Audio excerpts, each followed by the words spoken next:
Putra Pangandaran. Om Swastiastu.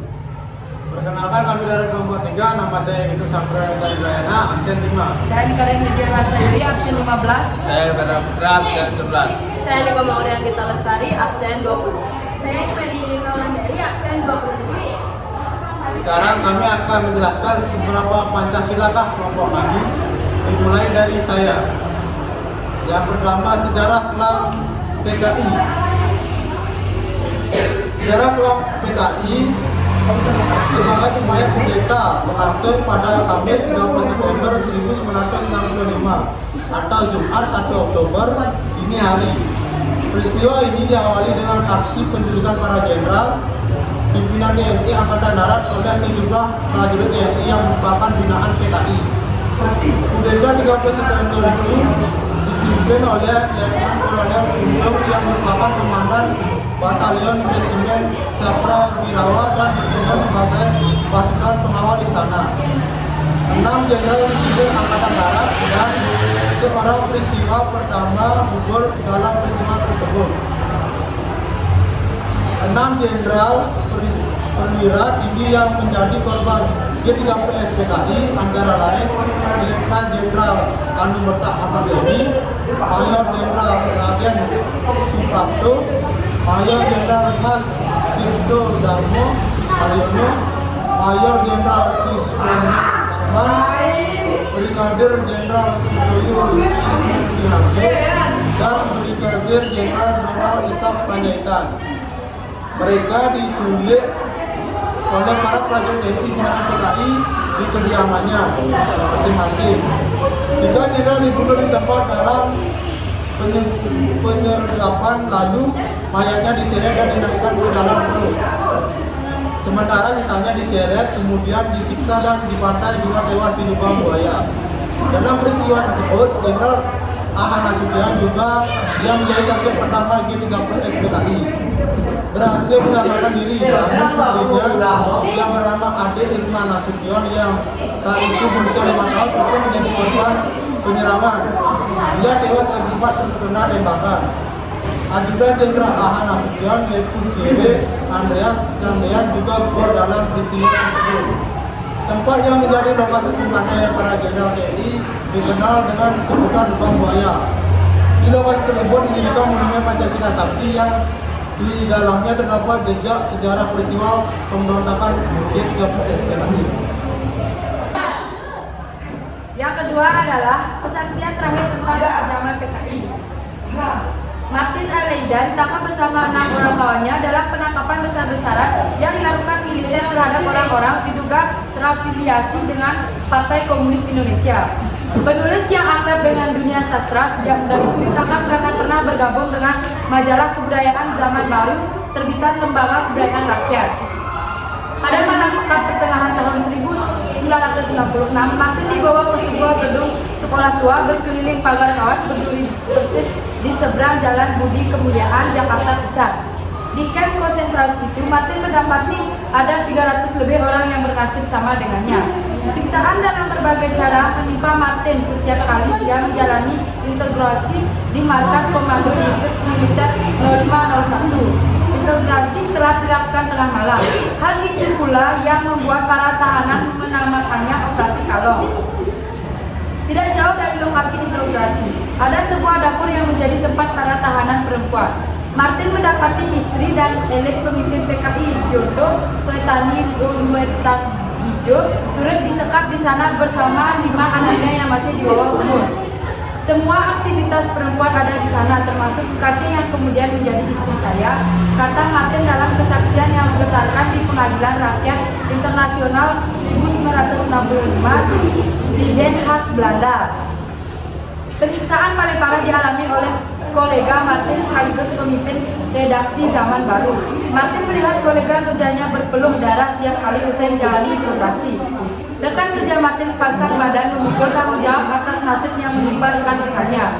Hasil siksaan yang didapat lebih parah, disetrum masuk tong air dingin, menghabiskan 1 piring sambal, dan dicambuk menggunakan buntut ikan pari.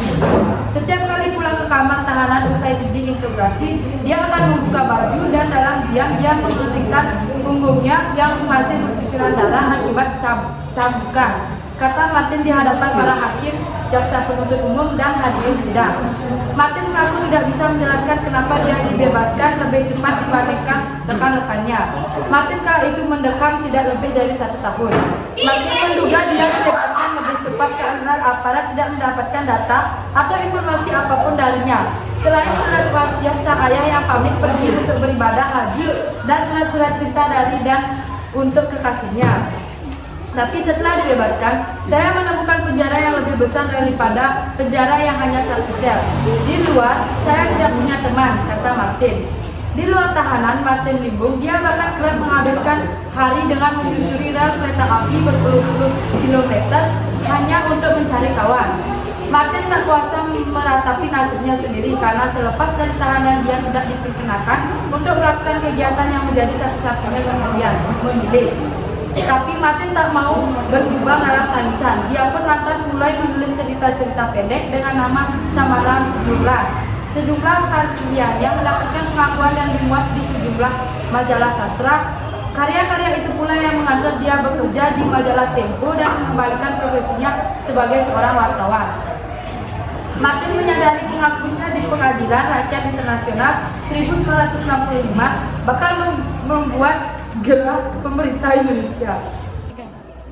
Martin menyadari pengakuannya di Pengadilan Rakyat Internasional 1965 bakal memuat gerah pemerintah Indonesia. Tapi dia sudah menyiapkan mental sekiranya saat pulang ke tanah air diintegrasi atau bahkan ditahan. Ini adalah episode terakhir dalam hidup saya, dan saya harus memberikan sesuatu kepada bangsa saya, kata Martin di arena pengadilan usai menjalani persidangan. Pengadilan Rakyat Internasional 1965 pilihan yang kedua membuat Martin merasa berdiri satu dunia yang mengulurkan tangan kepada saya. Ini dirasakan. 3 Gerakan 30 September 1965 adalah realisasi tindakan sebagaimana telah mereka rencanakan. Ceritakan ini integrasi sistematis diyakini melalui struktur organisasi tingkat pusat, CCPKI, Komite Daerah Besar, CDB PKI, Komite Kota, CKPKI sampai ke Komite Seksi, CSPKI sebagai Komite Basic. Pelanggaran HM berat dilakukan dalam beberapa bentuk penghilangan nyawa yang didahului penculikan dan penyiksaan tanpa proses. Terjadi pada kasus antara lain pembunuhan 6 Jenderal TNI AD, seorang perwira, 2 perwira TNI AD di Yogyakarta, serta penculikan, penyiksaan, dan pembunuhan para kiai pemuda masyarakat dan warga tak berdosa di wilayah Jawa Tengah dan Jawa Timur. Tanggal 1 Oktober ditetapkan sebagai Hari Kesaktian Pancasila di Indonesia. Pada tanggal tersebut diperingati sebagai penghormatan terhadap para pahlawan yang gugur dalam mempertahankan Pancasila sebagai dasar negara Indonesia. Pancasila sebagai dasar falsafah negara Indonesia memiliki sifat ampuh dan sakti yang ditegaskan dalam pembukaan Undang-Undang Dasar 1945. Sifat ampuh mengacu pada kekuatan Pancasila dalam mengikat dan menyatukan berbagai elemen bangsa Indonesia, serta mampu menjadi pedoman dalam menjaga persatuan dan kesatuan. Sementara itu, sifat sakti mengandung arti bahwa Pancasila memiliki kekuatan spiritual dan moral yang kuat, serta mampu memberikan arah dan nilai-nilai yang luhur bagi kehidupan berbangsa dan bernegara. Selanjutnya nomor 2. Pancasila dikatakan lahir 1 Juni 1945. Ada yang mengatakan 1 Juni 1945 hari lahirnya istilah Pancasila. Sedangkan Pancasila yang benar dan sah terdapat dalam alinea keempat Undang-Undang Dasar Negara Republik Indonesia 1945.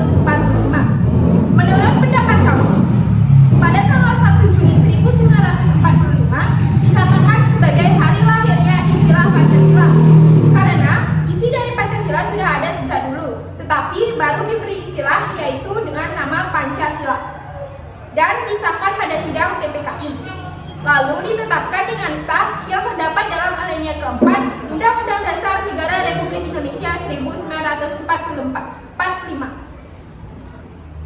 Sekian penjelasan dari kami tutup dengan para Santi. Om Santi Santi Santi. Lanjut, Enjoy episode